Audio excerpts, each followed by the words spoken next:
What is the meaning of POV?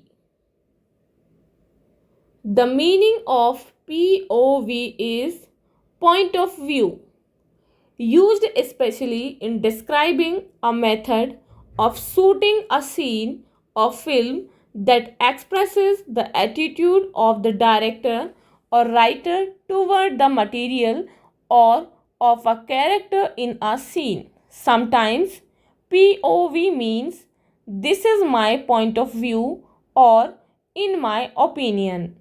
Once again, the meaning of POV means point of view, used especially in describing a method of shooting a scene or film that expresses the attitude of the director or writer toward the material or of a character in a scene.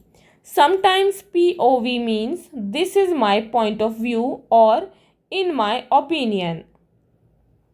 For more such videos, please subscribe our channel and press the bell icon for the latest notifications.